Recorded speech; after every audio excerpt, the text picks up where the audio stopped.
Dans le prochain épisode de Plus belle la vie. Tandis que Patrick vit un cauchemar éveillé, Babette est de retour à Marseille avec une mauvaise surprise. Bauer, de son côté, a un comportement bien mystérieux. Attention, les paragraphes qui suivent contiennent des spoilers sur l'épisode de Plus belle la vie diffusé demain soir sur France 3.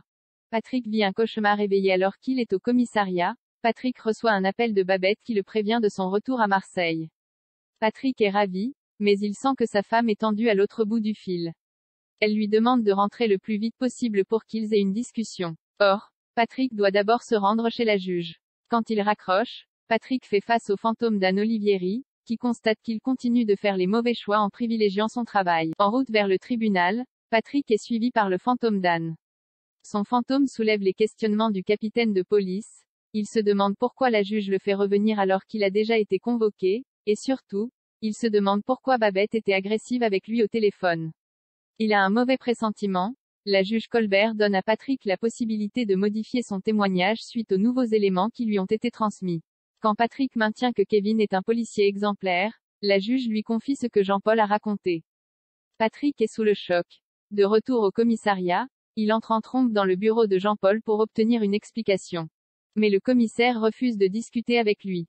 Patrick met ensuite Ariane dans la confidence. Celle-ci suggère aussitôt que quelqu'un force Jean-Paul à mentir au sujet de Kevin. Sur le chemin pour rentrer chez lui, Patrick croise Kevin qui s'inquiète de rester sans nouvelles de la juge. Mais son collègue n'ose rien lui dire. Une fois chez lui, Patrick se fait gifler par Babette, qui l'accuse de l'avoir trompé avec Sylvia. Elle l'a retrouvé dans leur lit et la jeune femme a tout avoué. Ils ont une liaison depuis un mois. Patrick nie en bloc et affirme à Babette qu'il l'aime. Il se rend directement à la coloc pour parler à Sylvia et comprendre pourquoi elle ment. Il tombe d'abord sur Émilie, qui refuse de le laisser entrer. Mais Patrick arrive à ses fins et confronte Sylvia. En larmes, celle-ci continue d'affirmer qu'ils ont eu une liaison. Elle lui montre une photo d'eux au lit. En plein cauchemar, Patrick décide de s'isoler. Il n'arrive pas à recoller les morceaux. À ses côtés, le fantôme d'Anne se réjouit de sa descente aux enfers. Patrick retourne au commissariat et assiste, derrière la vitre teintée, au dépôt de plainte de Sylvia contre lui pour coups et blessures. La serveuse du Marcy raconte à Ariane qu'elle avait une liaison avec un homme marié. Il se voyait toujours chez lui.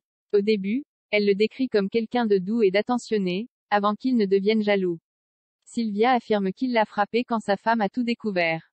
Quand Ariane lui demande l'identité de cet homme, Sylvia déclare qu'il s'agit de Patrick. Alors qu'Anne incite Patrick à se venger, ce dernier opte pour une autre solution. Il se rend chez Jean-Paul et lui explique la situation.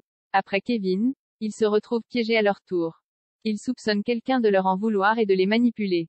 Patrick incite Jean-Paul à lui dire tout ce qu'il sait pour qu'ils puissent se serrer les coudes.